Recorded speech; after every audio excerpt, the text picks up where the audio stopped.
So I saw Godzilla Minus One twice in theaters this past week, and I gotta say, time well spent. Because this movie, for me, is definitely going on my top 10 movies of 2023. Now let's just do some quick housework before getting into the meat and potatoes of this review. I'll let you guys know up front, I am a huge Godzilla fan. I grew up on kaiju movies. I'd watch King Kong, Rodan, Gamera, and of course, quite literally, every single Godzilla movie. And I really mean that. I want to say I've watched every single Godzilla movie at least once in my life. I also grew up playing the games, Godzilla Destroy All Monsters, Godzilla Save the Earth, Godzilla Unleashed, and even War of the Monsters, which isn't exactly Godzilla, but it's kaiju adjacent and even has some rip-off Godzilla and Kong in it.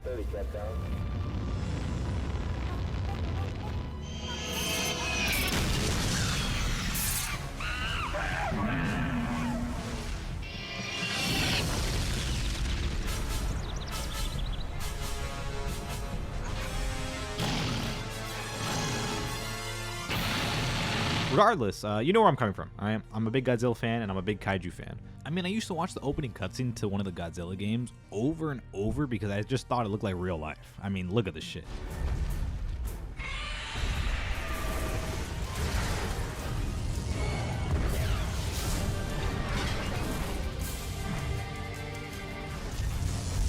Quick side tangent, one of my fondest memories is being at summer camp as a kid and having all these other different kids just crowding around me because I had Godzilla Final Wars as a PSP movie. And we'd sit around and watch that thing every day for an entire summer off my little tiny PSP screen.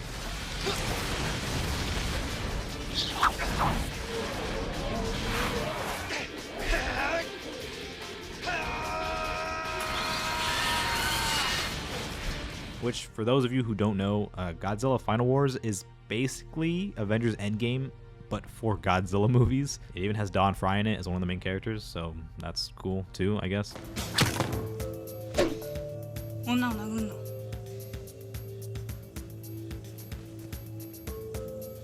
Yeah.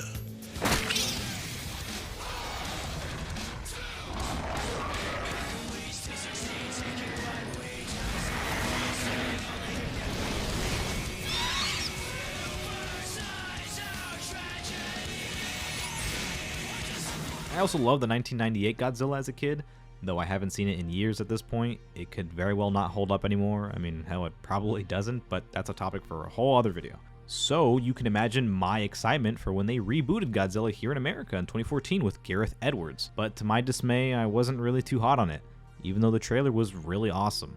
And I was even more disappointed by Godzilla King of Monsters. And if I'm being candid, I actually thought that movie was really hard to watch. I thought it was kind of bad. I found it super boring and visually really dull for a lot of its runtime. And of course, we all know the human characters are ass in these movies. And even though I liked Godzilla vs. Kong considerably more than the previous movies, you know, with the 2014 reboot, King of Monsters, and Kong Skull Island, the human characters still plagued this godforsaken franchise. And as much as I enjoy this new North American rendition of Godzilla and kaiju media and the schlock that comes with it, just like the schlock that was there in the Japanese movies in the 60s and 70s, I still want more from my good old pal Big G, you know? And Shin Godzilla was a good breath of fresh air for the franchise, but it didn't exactly set my world on fire either. I definitely liked it, seen it a couple times now, and I just don't really love it. Which is where Godzilla Minus One comes in. All that talk about the human characters being forgettable and unlikable and all the schlock that comes with the genre, Godzilla Minus One largely does away with those and delivers a very serious, legitimately well-written character drama that just so happens to have Godzilla in it. And Godzilla most certainly elevates the story and its themes. I mean, without getting too much into spoilers, our main character, Koichi, is a kamikaze pilot who defects from his mission and escapes the war. And upon returning back home, he's met with a war-torn Japan and the hostility of its survivors. I had never once considered this sort of thing growing up here in America,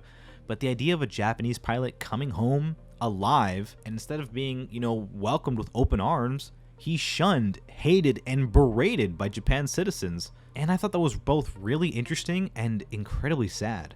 I mean, Koichi is attacked for not giving his life for his country, and the people around him use him to place their despair and hatred onto, almost like he was the face and the reason why Japan lost the war. Because men like him didn't give their life in the war. and you can see that guilt constantly haunting him throughout the entire film. Somehow, I actually cared for every single one of them. I mean, when Godzilla shows up and starts fucking murdering thousands upon thousands of people, I was actually scared for these characters. I didn't want them to die, which circles back around to this movie's themes and subtext. And I know talking about subtext in movies is pretentious, especially for a Godzilla movie, believe me, I get it. But the screenplay here is so strong because the citizens of Japan just took a huge loss in the war, and now they have yet another threat on the rise in Godzilla. Hence the name Godzilla -1. Especially having Godzilla being a literal walking atomic bomb, this gives the people the ability to band together and gain redemption from their loss in the war. Fighting back and trying to defeat Godzilla is a way to regain their pride as a country, as people.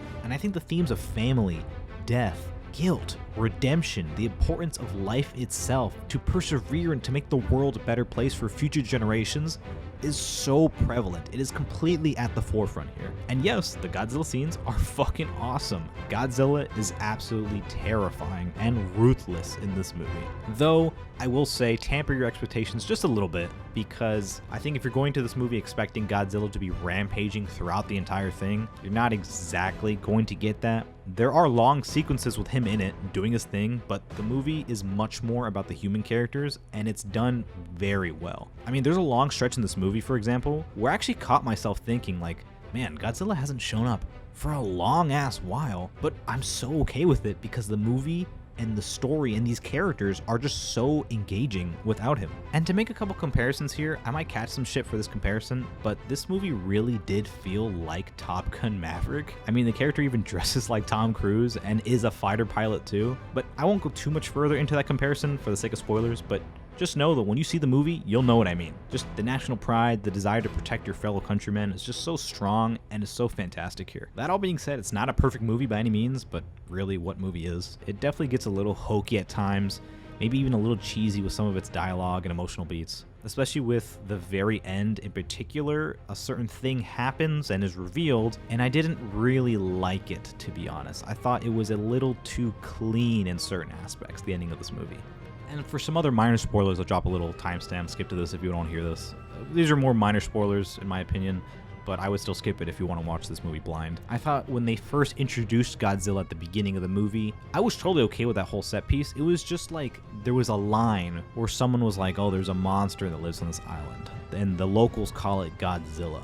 And it kind of comes out of nowhere and just feels really lazy. I thought that line was really lazy. I wasn't a fan of it. I kind of wanted more. I was like, what do you mean the locals see a giant monster and they call it Godzilla? Like, why is nobody concerned with that? Like, what do you mean? It's just like such a casual line. Like, that should be a big deal. And then when he shows up and he starts killing people, I'm like, yeah, hello. I mean, what the fuck, guys? We talked about Godzilla. Hello. And later on in the movie, Godzilla essentially detonates a third nuclear bomb in Japan because his heat ray or heat breath or whatever you want to call it is the strongest it's probably ever been in the entire franchise. And it detonates another nuke, basically. It acts as another nuke.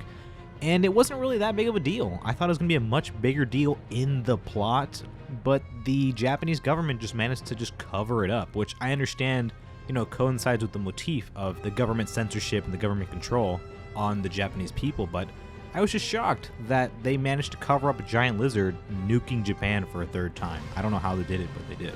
I also kind of see the ending, like the very, very, very end, like the last shot, as sort of alluding that this movie might just be a prequel to Shin Godzilla.